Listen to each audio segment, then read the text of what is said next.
the paranormal to the extraordinary, from the weird to the wonderful.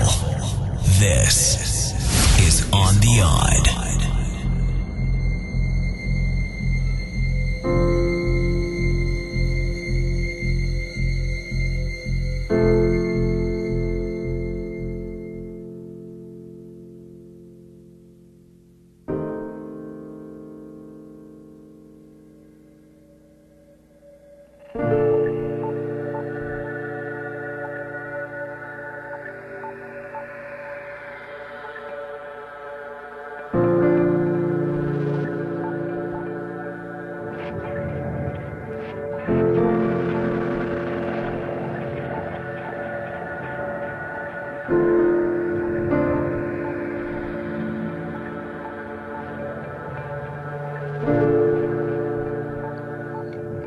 This is Mark, and you are listening to On the Odd. Today I have a very special guest for, well, two number one reasons. One, my wife's name is Betsey. Her name is Betsey, but you have an extra vowel in your name. Betsey Lewis, you're an author, clairvoyant.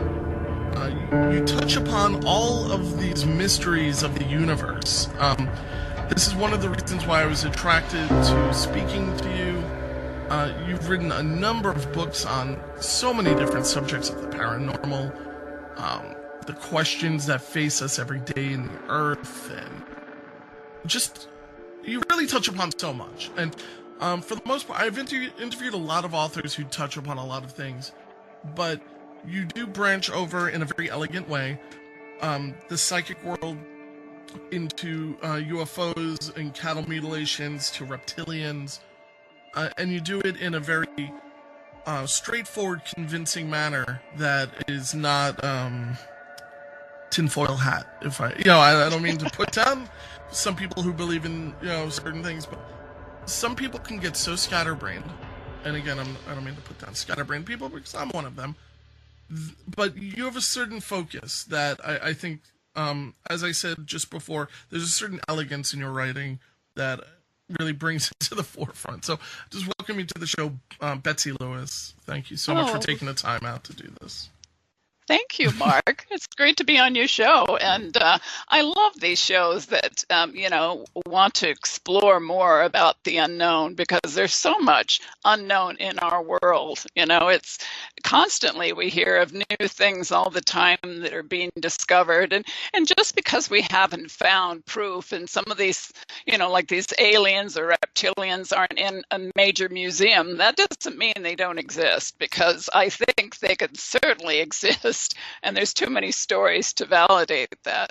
Yeah, I couldn't agree more. These museums are really relatively new for the most part, these collections. I mean, how long have we been collecting these things? 200 years, maybe? Yeah, right. Yeah. And it's even questionable about how the dinosaurs' bones are even assembled, if they're assembled correctly. There's no evidence that, although it might, from an aesthetic or visual standpoint, makes sense, it doesn't necessarily mean that that's the way it was. That's right. I think our history, our ancient history, there is so many, missing pieces about our geology, about our past DNA and where we evolved from. I think there's just a lot of holes in it, and there are certain scientists that believe that too. Yeah, there's just a lot of them. Yeah. The beauty of science, and this is something I learned, I'm sure you learned the same exact thing, is to question everything. So, yeah. So when a scientist tells me, no, this is the way it is, my BS meter goes off, because you're really going against the exact philosophy that you're supposed to be teaching. Right. Oh, absolutely. Yeah, I agree with you totally on that. Yeah, they are so close-minded sometimes, they tunnel vision. Yeah. So that's why when we meet the scientists who, like Doc Brown, the forward-thinking time machine creator, we pay more attention. I think sometimes we pay more attention. Sometimes we just really dismiss. I think Nikola Tesla was one of these type of crazy Doc Browns. And I say crazy because at some point people really turned their back on him, with taking away financing and his credibility. Right. A man with ridiculous amounts of patents and the world. And sadly enough, his name is lent to a car company using batteries. Something he didn't even push. So that's right. Strange, very strange that Tesla is a battery-powered car when he's an AC advocate. Was an AC advocate. So sorry. I foresaw that, but I'm not sensitive enough to really foresee things. I wanted to ask. I asked one goofy question. Not really too goofy, but I ask all of the people I have on whether they are a lefty or righty with handwriting, not politics. I'm a lefty, and I was just curious if I could ask you if you're a lefty or righty. No, I'm right-handed. Okay. Yeah, I'm not a southpaw, so. I thought everybody was going to be a southpaw like me, and I'm finding more and more righties. I don't think there's a cute name to be right-handed, is there? I don't think so. Not as I know of, Mark. Not yet. No, we'll come up with one. So, right brain, left brain. I know. Yeah. Yeah. That doesn't mean really too much. I just, as a lefty, I've always been fascinated by it, but it really doesn't mean too much at the end of the day. So I'm just going to ask, what has happened in your life to launch you into this world of, I guess, unknown and paranormal mysteries? And I guess, at what point did you start really getting into all of this and seeking out some answers? Well, it started when I was 8 months old. Oh my God. Very young. My parents were attending the University of Moscow, Idaho, and they would visit my grandparents probably every other weekend. They would drive from northern Idaho to southern Idaho, Twin Falls. What kind of distance is that? They decided, that's about an 8-hour drive. Oh, okay, yeah, that's at the time. So it's a little ways, but it was on a weekend, and my parents decided to take that trip, and they had me in a little basket in the back seat, and they got through an area called New Meadows, which was just pretty much farmers out there, not much around, and it was late at night, and they hadn't seen a car for miles. And suddenly, out of nowhere, they hear this horrendous noise just shaking the car, and they were scared. They thought a plane was going to crash on them. It was so loud and so intense and shaking the car. And so my father pulled over to the side, and they jumped out, supposedly. This is what they remembered. And there was nothing there. Nothing at all. So that was the story they'd always told me through the years. And then my uncle said that he remembered really clearly that my parents had lost 2 hours in time they couldn't account for because they arrived late. My father always knew what time they would arrive, and they thought my parents were in a car accident. So he said it really reminded him of the movie about Betty and Barney Hill and their encounter with aliens. And years later, my mother and I were regressed by Anne Druffel, who at the time was involved with MUFON. She was a MUFON investigator and an author of many encounters and alien abduction books. And she regressed us separately.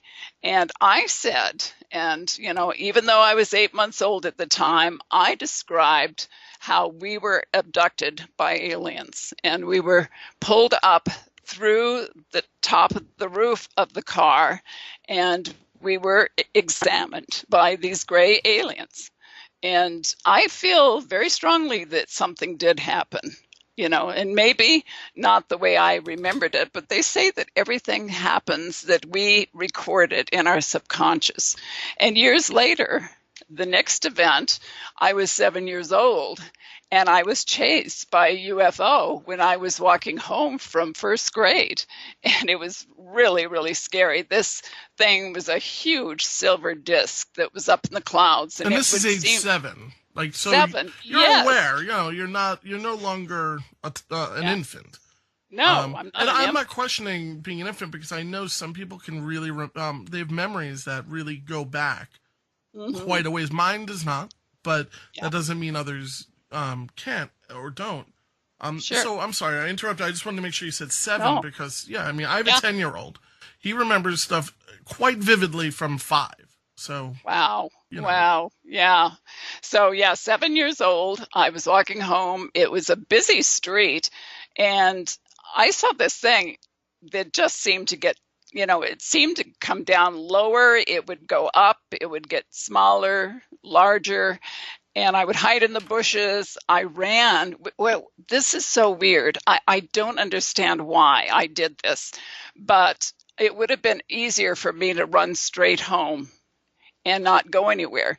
But somehow I crossed this busy street. I think I did. Maybe this is some kind of implanted memory, something. But I thought I went to this house, which was I went actually west from where I was on the street, and knocked on this door frantically, and no one answered, and the door was unlocked. People back then didn't lock their houses. And I went in and hid under the bed. And I'm not sure how long I was there, or if I actually did this, if it was a screen memory. And I finally made it home. My mother was frantic. She thought something had happened to me. And we went outside, we looked around in the sky, nothing there. But shortly after that, I walked around the neighborhood. There was an older lady that said that other children had seen something. And there was nothing ever put in the newspaper or on the news about that. But during that time, we're talking about the 50s, that there were a lot of UFO reports in Idaho and throughout the country. And of course, there was Roswell in 1947. Sure. So I believe that, there was something then. And shortly after that time, which may have been coincidental, I started having visions of earth changes. I saw over and over, I would see, I would be on a mountain with people trying to escape volcanoes erupting. I would feel incredible winds come up. I'd be standing on a pier and huge tsunami type waves coming in. So I knew because they were so lucid dreams that it was something, I was being shown something that was going to happen in the future, I felt. And here we are, look what's happening in the world with all the earthquakes, the mysterious booms that are happening worldwide, the volcanoes going off, Kilauea. We're going to see other things. And the weather is so unpredictable now, and huge floods and rains. And then we have wildfires. It's going to continue. And I believe my dreams were showing me that. So do you think that this event that happened when you were 7 triggered this heightened level of awareness? I do.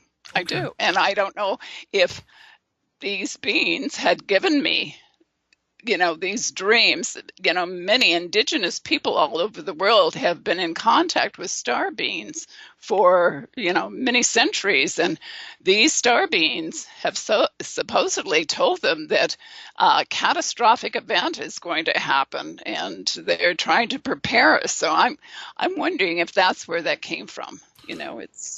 I feel that strongly. For a 7-year-old to have the foresight, to have the nerve even to go into another home and take to hide, is there is a certain thing there. I know. It could be your personality, but I don't think most 7-year-olds or anyone. So not only were you completely frightened to do something like that, yes, but was there any missing time for that particular event? Well, my mother said, what would have taken maybe 10 minutes, 15 minutes at the most to get home from school. It was just a straight walk. It took me, she said I was gone for about 45 minutes. See, and it's hard to gauge time when you're scared, Right. It's almost like when you're scared, time flies, but it doesn't feel like it is, of course. Mm-hmm. Right. So, I guess, time could have been linear and normal at that point. But I also have my own personal feeling that time speeds up and slows down. It does. And we have no control over this. And No. it's just the way things are. I feel as though time is speeding up as we all get older. And, you know what's weird about that is once I became aware that I feel as though time was speeding up, I feel like it's slowed down a bit. Like this past year seems to me to be a normal year, but others, their perception of it is a lot quicker. So it could be perception. It could be that we all live on different planes. You know, that's also there's infinite possibilities, and I love the fact that we're questioning these things instead of just saying, "Hey, stupid, look at the clock. That's just the way it is." Right. Don't ask questions. You know, time is an illusion, and with all these stories of alien abductions, there's stories of them stopping time that people have said that they knew that they were missing for some time, but then it seemed like they were only gone for a few minutes when they came back, and they felt it was like hours or something. So they seem to have some ability to, you know, cause time to slow down, speed up, you know, paralyze people, walk through walls. You know, physical reality doesn't seem to affect them. No. They seem to have advanced so far that they have control over that. Now, you don't touch upon much in the world of fiction. Is that correct? No, I haven't written. Well, I wrote a book years ago that was a fictional story, and I think I'll try and do that again. I've got an idea about a book, but no. No. Well, I think that fictional books about these topics are very important because I feel as though if somebody's clairvoyant, such as yourself, they can explain it better to somebody who might not be in a scenario that didn't exist, but the actions are. And I wanted your opinion of a TV show. I don't know if you're a big fan of TV, or I'm not a big fan of TV for the most part, but sometimes I get pulled in, Sure. to idiot Go box. for it. But there's a show on Netflix called Black Mirror, which is a reference to a television, the reflection of the TV. And it touches. Are you familiar with it? No, I'm not. I love anything about time travel and any fictional stories about time travel. But no, go ahead. Tell me that. And I just wanted your opinion on this. It's a very disturbing concept, and it's something that the show is similar to, like, say, The Twilight Zone, but it touches upon the future of technology and our fears and the things that we're doing and how things can really go wrong.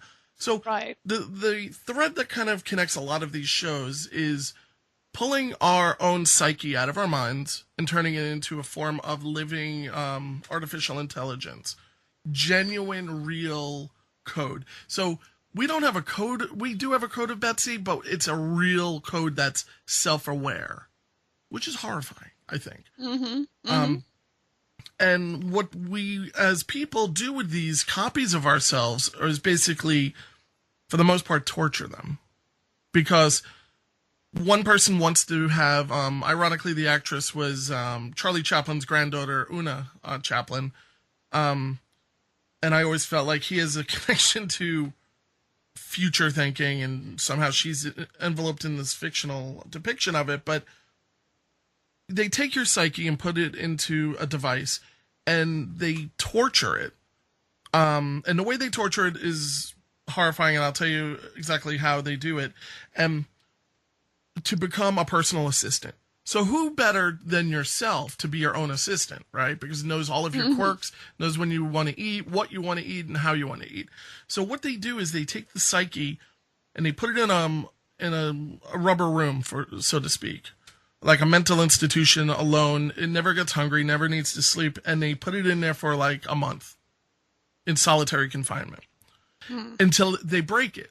So you're torturing. It's a disturbing thing. And they would carry this along to, if you were to commit a crime, your human body can be freed, but as long as we could take the psyche out and punish the psyche, it's okay. And I think that we're getting to a point where this is all very dangerous. And I don't know what your opinion of something like that is.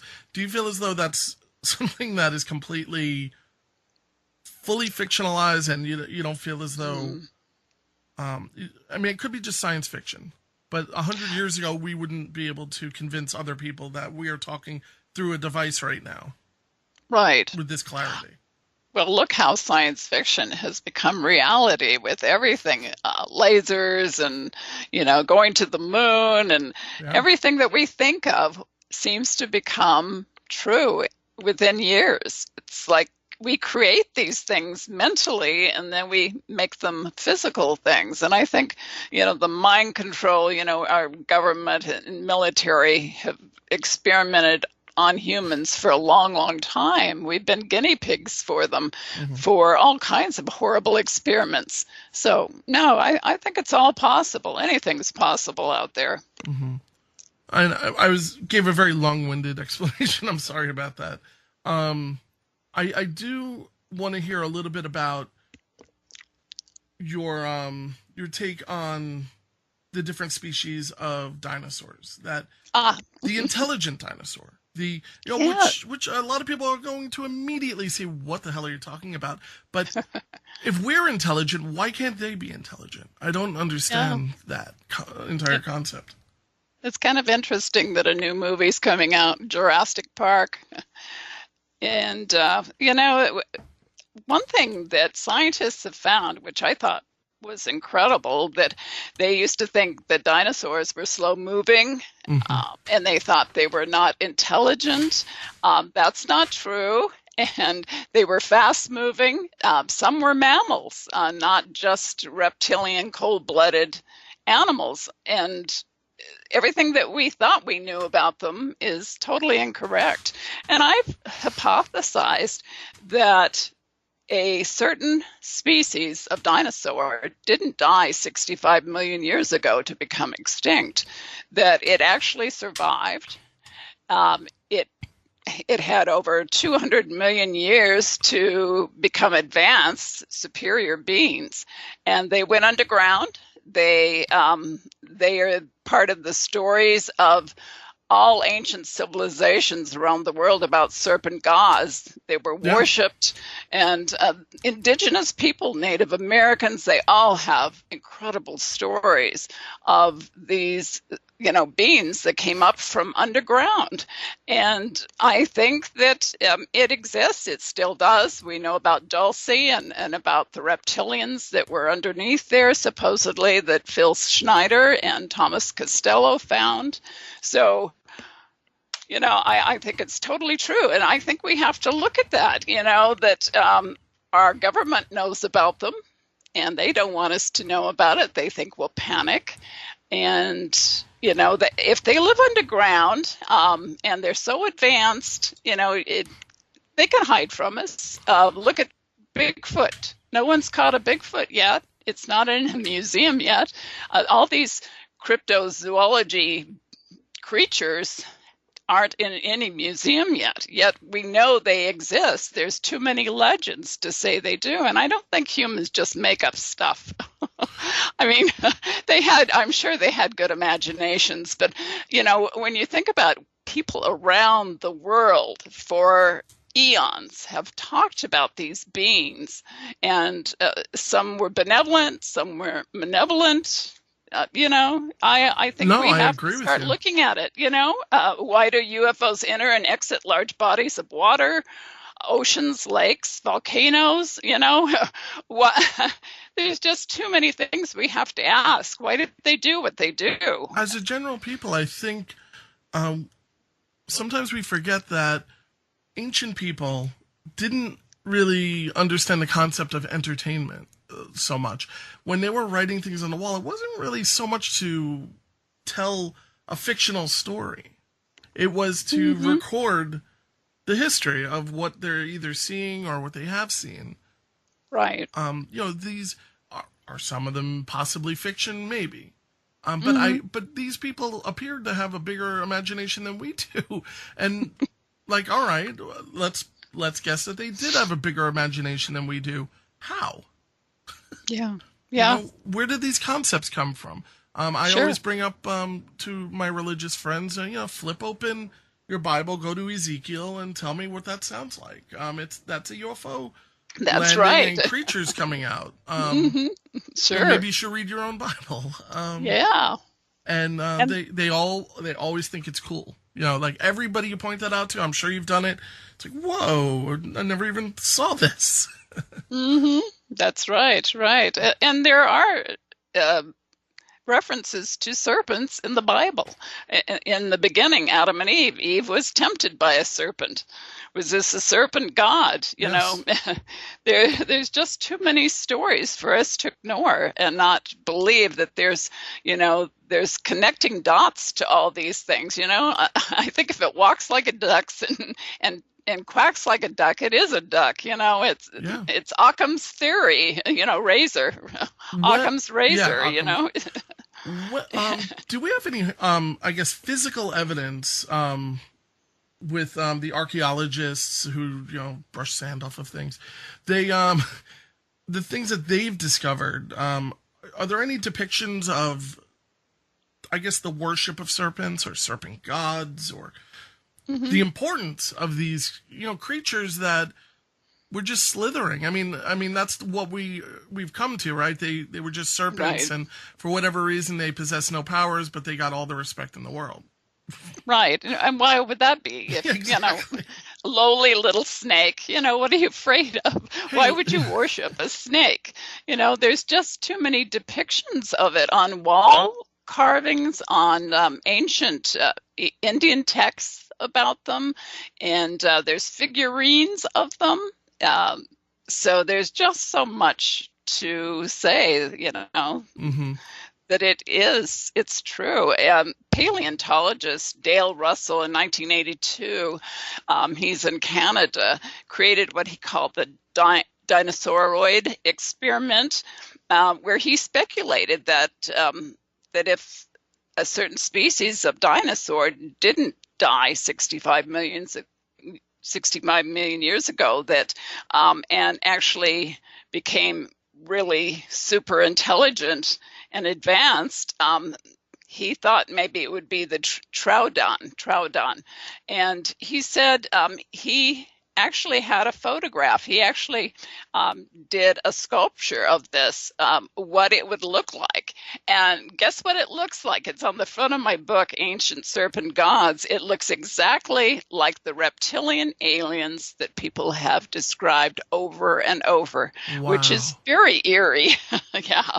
So I think he was onto something. He didn't think that, they actually survived, but he said they would have been the superior beings of Earth. They would dominate the Earth. And what's So, to say they weren't? yeah, and they're still here. Do I you? don't think they're the only species. I want to make that clear, because there's the grays, and I think they're kind of robotic in a way, but there's different types of grays. I think there's many species. There's even humanoid-looking aliens. And I think they come from different places, but I think even Linda Moulton Howe, and you probably know who Linda Moulton Sure. Howe is, yeah, she's talked about that. And she feels that there was a species that evolved from 200 million years ago, that they're a part of our Earth, and we're a part of them, that maybe they actually created us. She's talked about that many times on talk shows, and you can go to YouTube and actually hear her talk about it.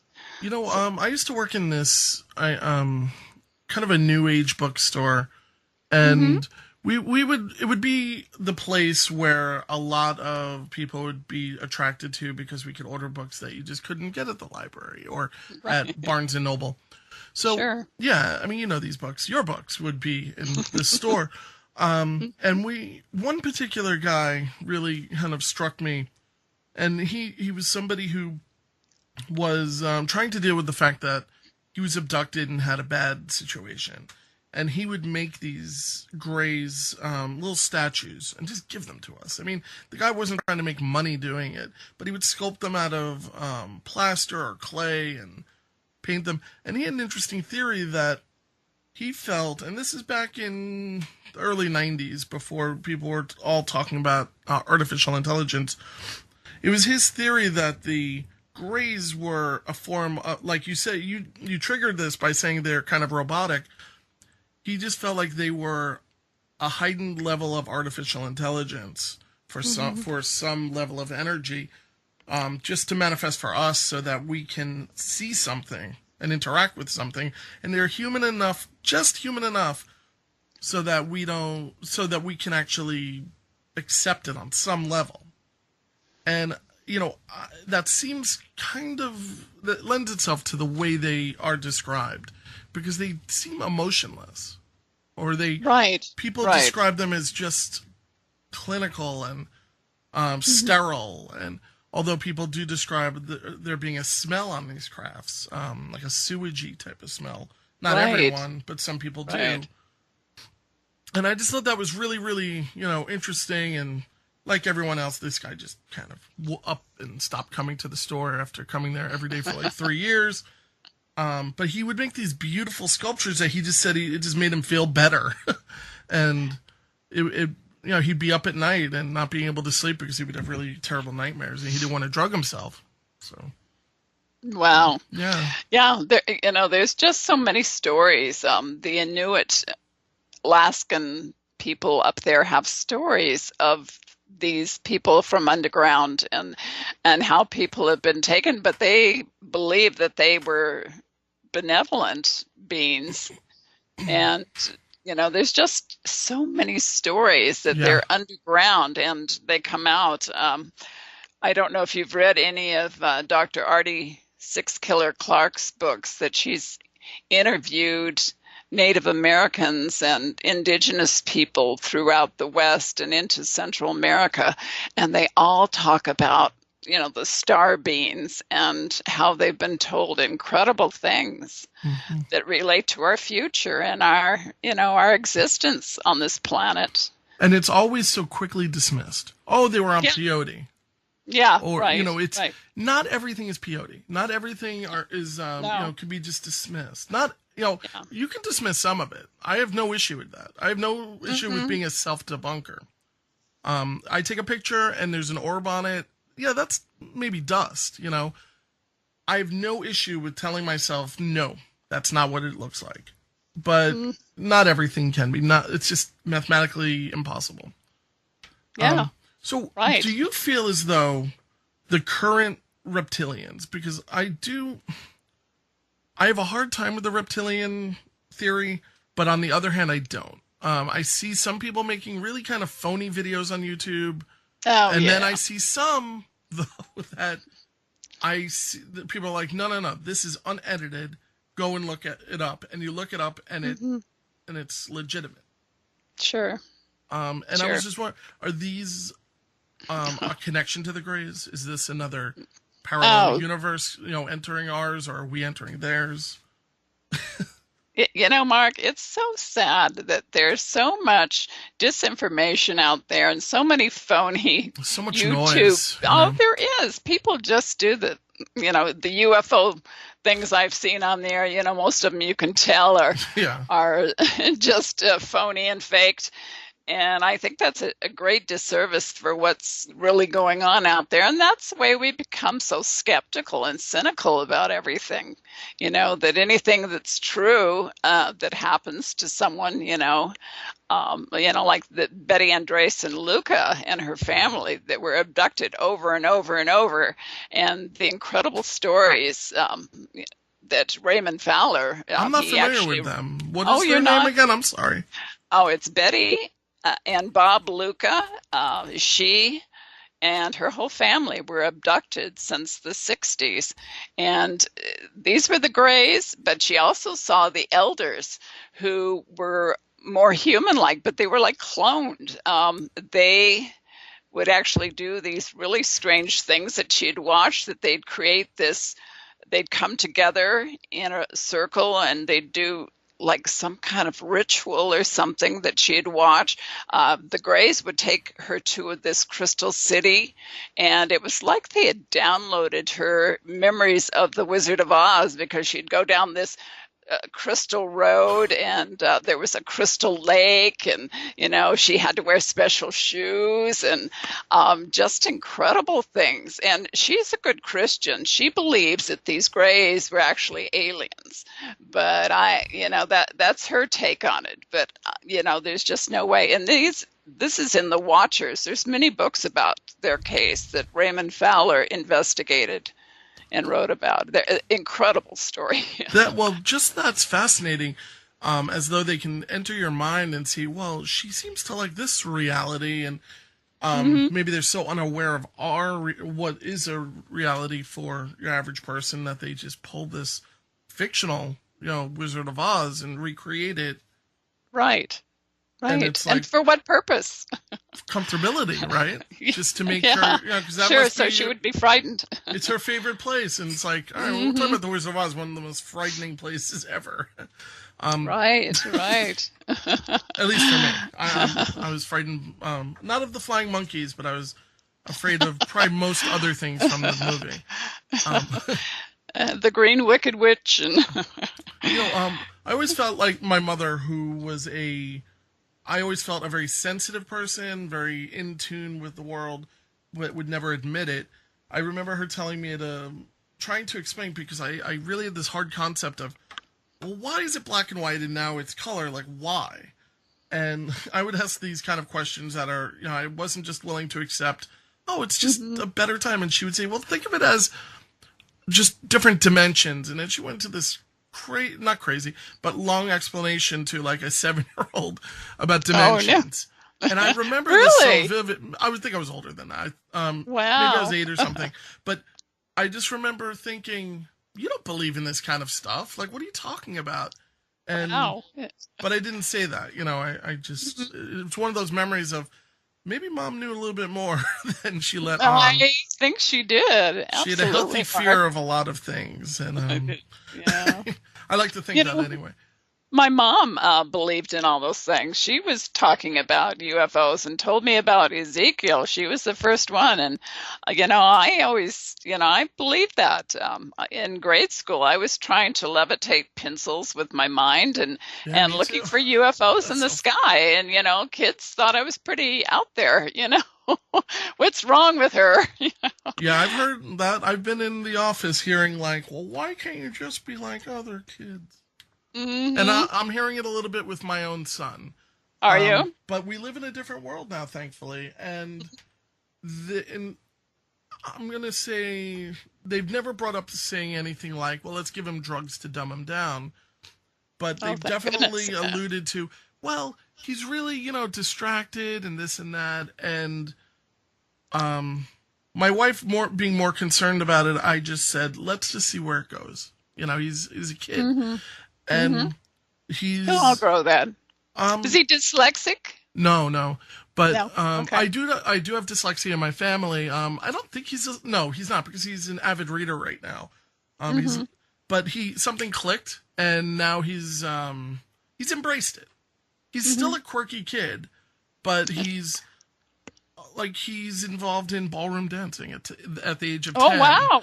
Yeah, good for him. And he was in a competition. That's awesome. Not your normal kid, and I love that about him. I say stop medicating the kids and let them just embrace the fact that they're not like every other kid on the block, and that's okay. Is he a water sign?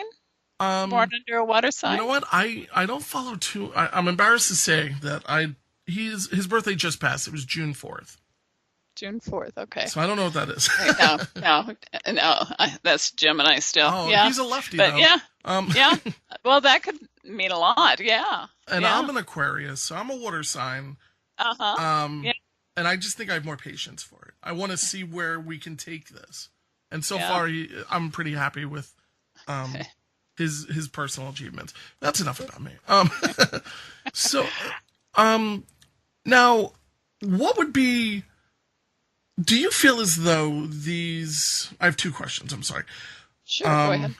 Do you feel as though modern man lived with these intelligent dinosaurs?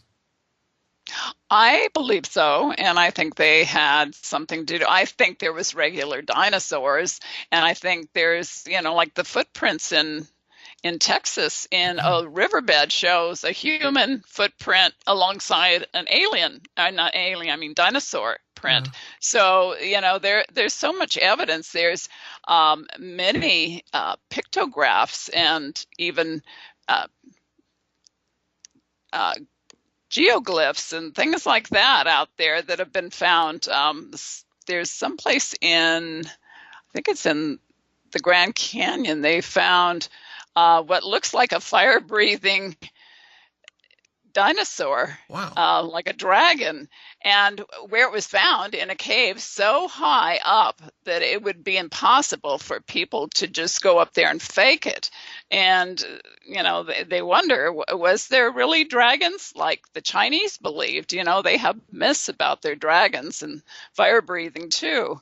So I think so. And also there was the Ica stones. Have you ever heard of those from Peru? I think I have. I don't remember right off the top of my head, though. Well, thousands of them were found in Peru. They go back to the Spaniards, and they are carved stones depicting dinosaurs with humans. It shows some of the dinosaurs eating humans. Oh my God. It shows some of them giving birth, not in eggs, but as mammals. And some just incredible things. And some there's claims that they're not real, that they're faked. But what's really interesting is the stones depict dinosaurs standing upright rather than their legs splayed out like a lizard. And according to dinosaur experts, this is dead on accurate. And some stones may have been fake, like I said, and sold to tourists, but they believe that most of it is right on. And they said another thing, it showed in these depicted stones, etched stones, that it showed the dinosaur held their massive tails off the ground while walking. And scientists always believed they dragged their tails, and then just recently they found out that they didn't do that with their tail. So how would somebody know that unless they actually saw these dinosaurs do that? Now, why don't we have or do we have the bones to the Troodon, I believe? Yeah, Troodon, I believe. I'm sorry. Yeah. I mean, is it possible we have these bones somewhere and the private is not willing to release it to the public? Oh, I think so. I absolutely think so. But I think that if they're that advanced, they make sure that we don't see anything or find anything. We've found the Greys, supposedly, because they're just like little workers for them. They do their bidding and do their experiments and everything on us for them. And, there's many, many stories of missing people, and stories that, according to Thomas Costello, that worked at Dulce Base, and Phil Snyder, that people were actually put in cages for experiments. And they were told that these people were mentally ill or disabled or something. And they were still doing experiments on them, just horrible things that they were seeing by these reptilians that live I think at least a mile underground, and they just, the military knew about them. There was a firefight between the reptilians and the military, and according to Phil Schneider, and some people don't believe him, they thought he made this all up, that he had 3 fingers that were actually burned off by some kind of laser weapon by the aliens. And he died under very mysterious circumstances. A lot of people think because he was talking too much and everything. And his wife said that he never would have, his ex-wife anyway, said he never would have taken his own life to, he just wanted to get things out. He was in poor health too, but supposedly he hung himself with a catheter. And they did didn't even do an autopsy or anything. It was just kind of weird, everything that happened when Phil Schneider died. And Thomas Costello is another one that worked at the Dulce base in New Mexico.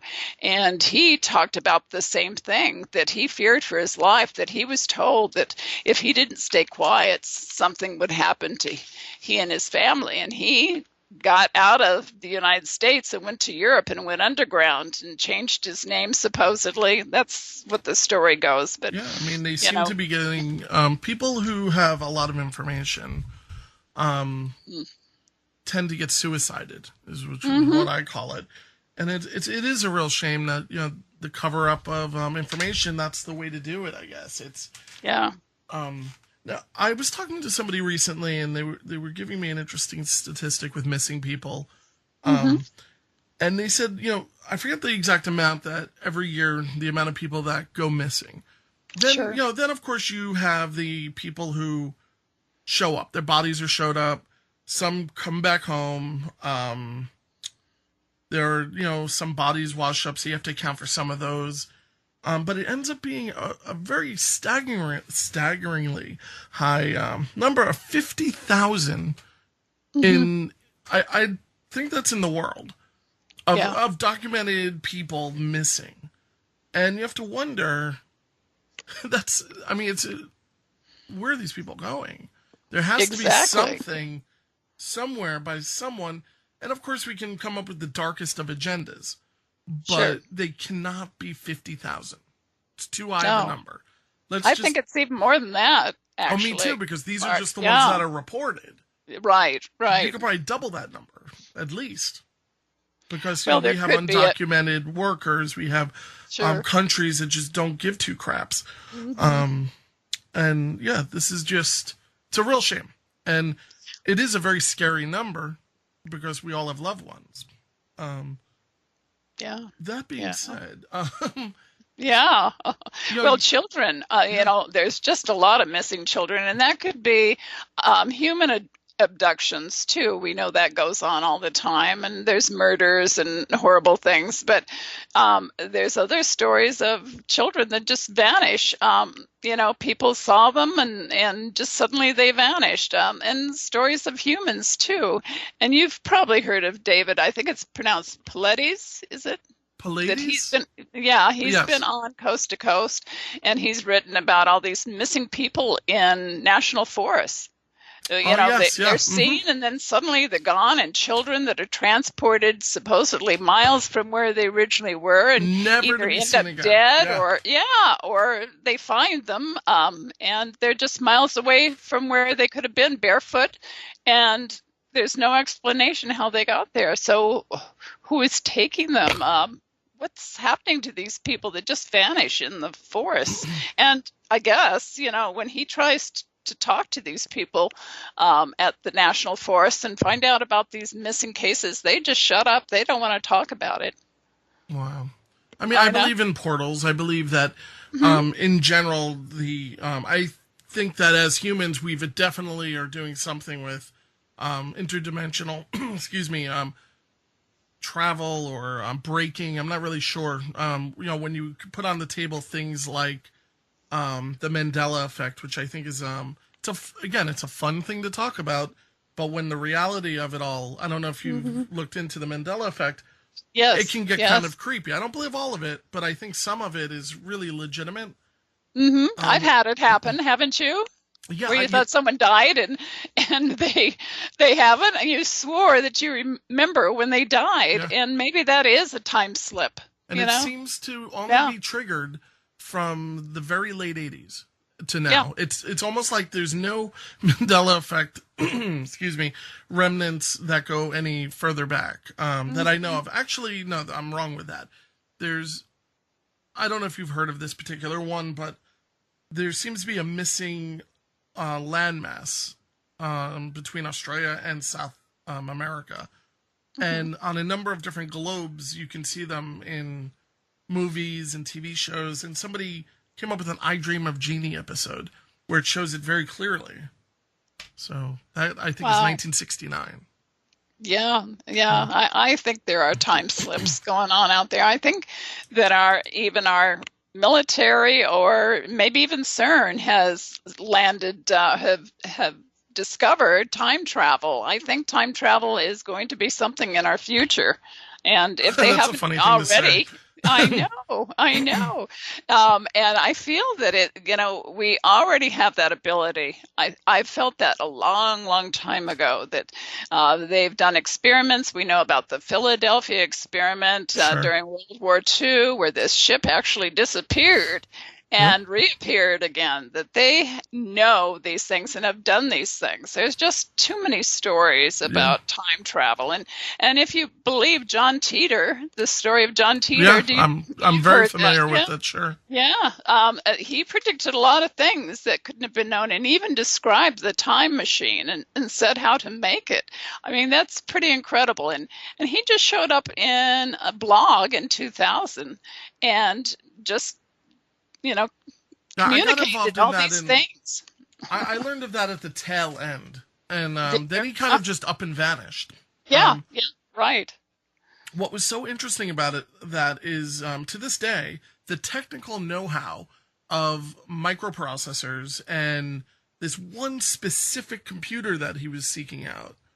Yes, an IBM 500 or 5000 or something like that, yeah. And, for him to understand this, have this kind of deep knowledge, you can't just Google it and copy and paste this kind of information. No, you can't. At least he didn't. And no. How could you know that? And he went back to collect it because it had special properties. And that was not made public to anybody. I guess that finally came out not too long ago, that the IBM that they created way back did have special properties. So he came back to retrieve it. Mm-hmm. And he talked about a war during his time, and he said timelines can change, that what happened in his timeline may not happen in our timeline. And, he talked about mad cow. He talked about something happening in New York where the skyline would change. I think he actually was telling us that, that 9/11 was going to happen. So how could he know these things if it was some fraud or made up, And the, with the change of the different timelines, of course, it may not be, like you said, a very exact depiction of what will happen. But I do feel as though just, we're all sandwiched together in this interdimensional existence. And I think that there are minor changes. Now, with every decision, whether you make a left or a right, those decisions exist. And it's an infinite amount of choices and decisions. And that's where people tend to roll their eyes at me. And I say, well, your theory is that when we die, we go and hang out with God. So you're just as ridiculous. Mm-hmm. And that's right. And I'm not putting them down, Now, when you get into a lot of these, I guess, theories, or if you go to, I don't know if you visit places that may carry a certain level of energy, whether it be positive or negative. I have.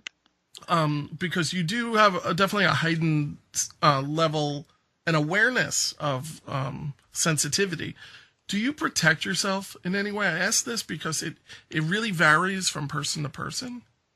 I feel protected. I know my spirit guides have protected me. I've nearly died, I don't know how many times throughout my life, and I know I'm protected. I'm here for a mission. I feel like Patton, who believed in reincarnation, and he knew he was meant to be in World War II and had no fear of dying. I mean, he'd be standing up in a Jeep, and there'd be all kinds of fire around him, and he was a character, but he knew he had been in battles, ancient battles, for thousands of years, and recalled these battlefields that he had fought in. And I feel that way too. I feel that I'm here for a reason, and I feel that what I'm doing now is what I should be doing, and helping others to open their eyes, to open their minds to what is around us about our reality, and that's what I'm doing. So no, I'm not fearful of anything. I've had my spirit guides, and my sister who passed over in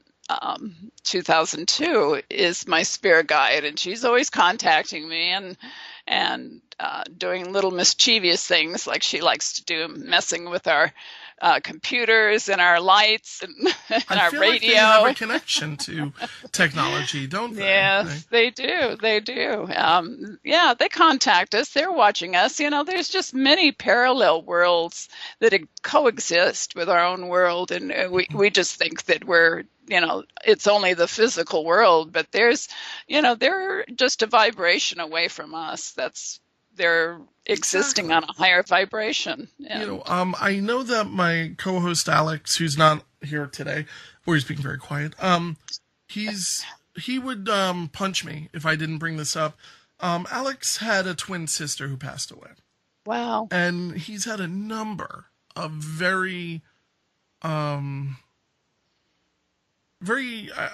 think, I don't know what the word is.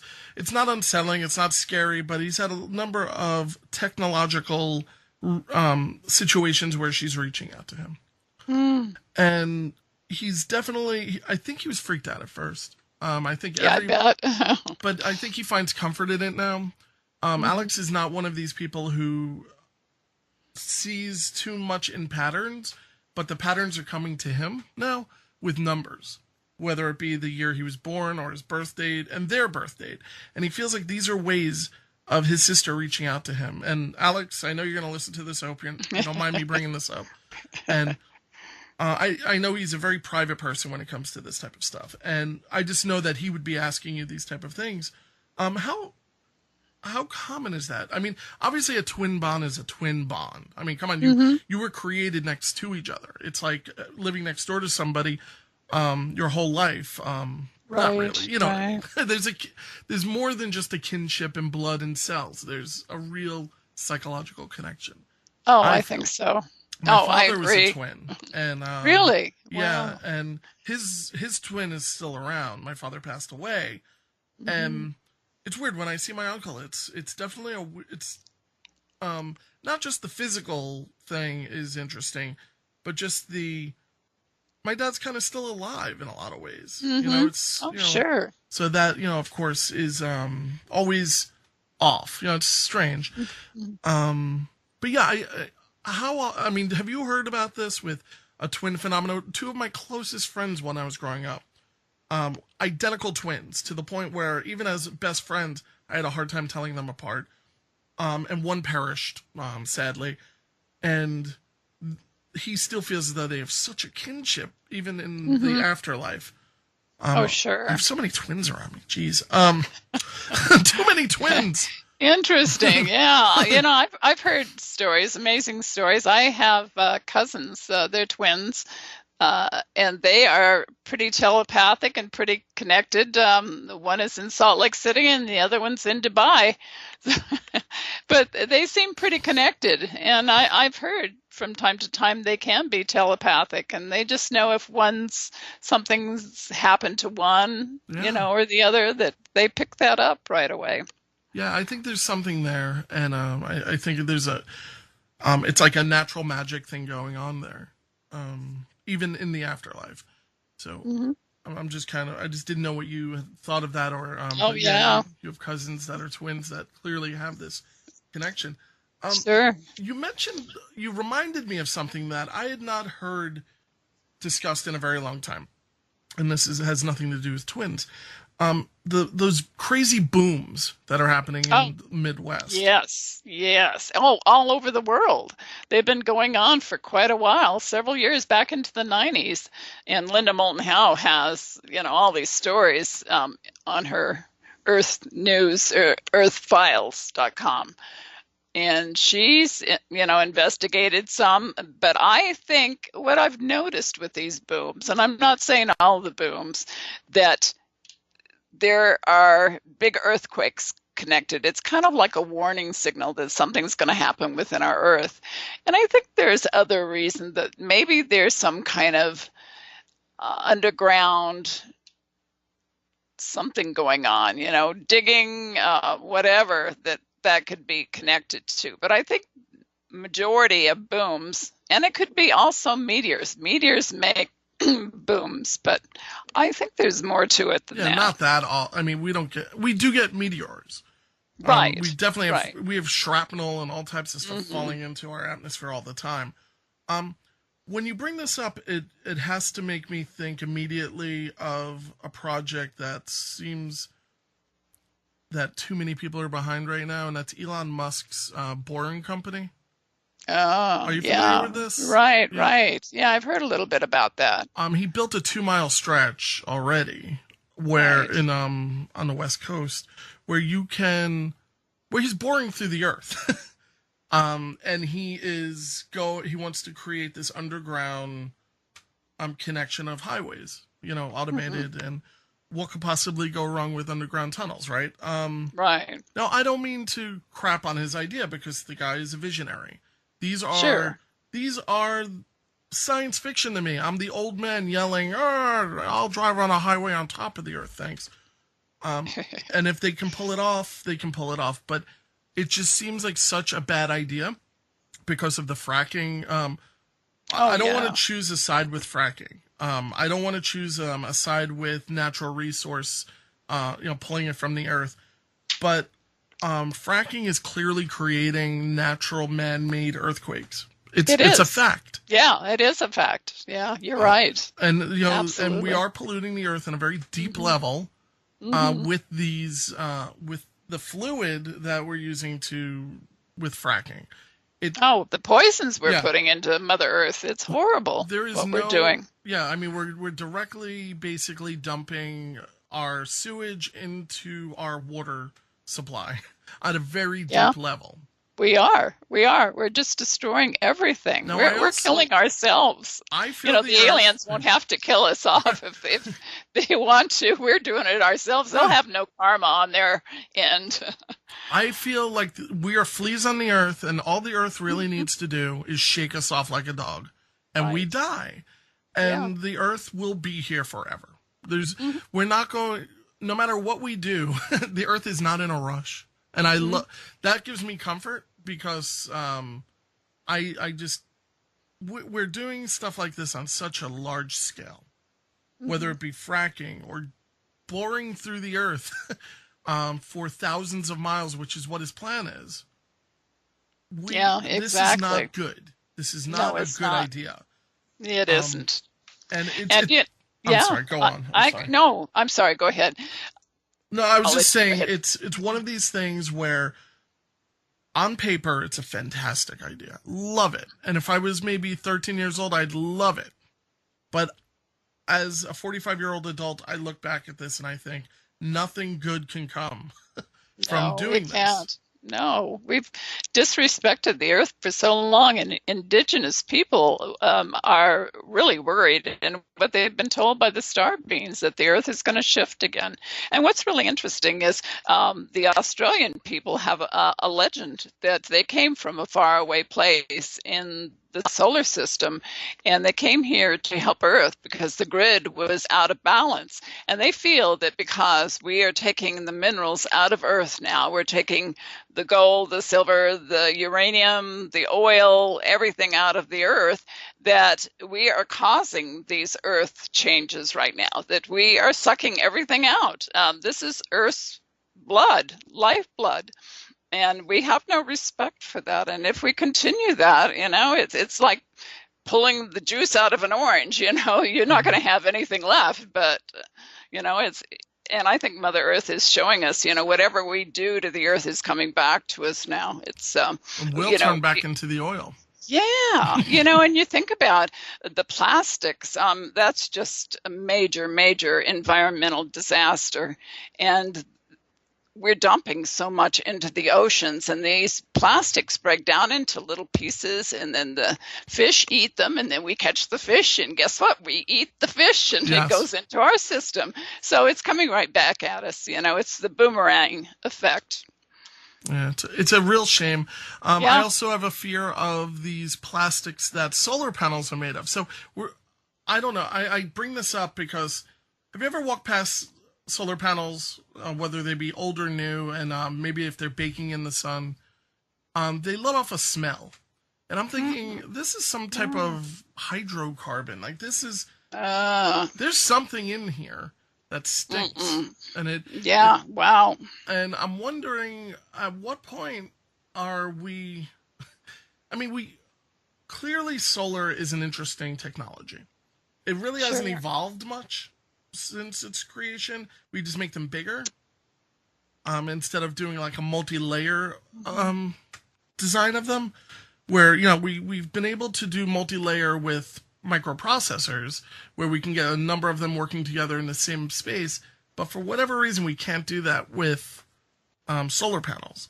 You know, there doesn't seem to be the possibility of that. And I have to wonder, with all of these solar panels, and we're wrapping our houses in solar panels, and Elon Musk wants us to put all these devices in our house for solar panels. I'm just wondering, what is the plastic doing to us as we breathe in? The breeze, you know, my neighbor gets it, the wind blows, I'm breathing in whatever is, you know, coming off of these. And well, look at the cancers. You know, even small children, babies have cancer. When I was growing up, I didn't know anyone that had cancer. I didn't know anybody that had horrible diseases when I was growing up. You know, and you think about all the changes that are going on in our environment and everything. It has to be related to that, and all the autistic children. There's got to be some connection with our environment to why autistic children now. There's so many of them. Yeah, I have a nephew who's autistic. We just went to a fair yesterday in New Jersey, and I mean, they're everywhere. New Jersey has some of the worst water. I'm on Long Island, the cancer capital of the country. You know, and what do we have here? We have, you know, you brought up the Philadelphia, the invisibility thing with the Montauk Project. We have that out there. We have ley lines that reach right into Camp Hero. We have the outburst of Lyme disease right now. We are destroying ourselves. Yeah, we are. And, we are. And that's my happy word we of the only day. have ourselves to blame. Yeah, we're really shooting ourselves in the foot. And I'm sorry, I'm getting all negative right now.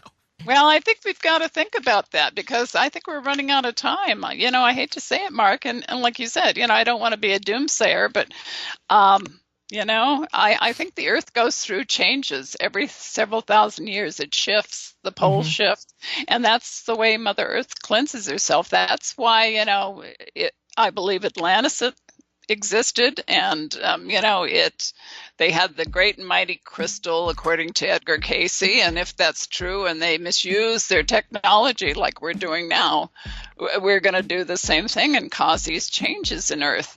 You know, the indigenous people believe that if we respect Mother Earth more and we don't do the things that we're doing, that we show that respect and talk to her too, you know, because she's a living, breathing entity. She's a consciousness, that the Earth changes won't be as severe, that they'll be lessened. And I believe that. Yeah, I mean, I do too. And I just wanted to say, I have so many questions, but we've already kind of gotten over this point. I want to invite you on again anytime you want to come on and kind of Mark. discuss things. But I want to thank you so much, Betsey, well, thank for you, coming Mark. on. And it's BetseyLewis.com. I'm going to put a link to all of your stuff, all of your books. Oh, thank you. Everything on my website, as well as in the show notes. And it was a fascinating conversation. And I think so too. I just love talking to you. Thank you so much.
Small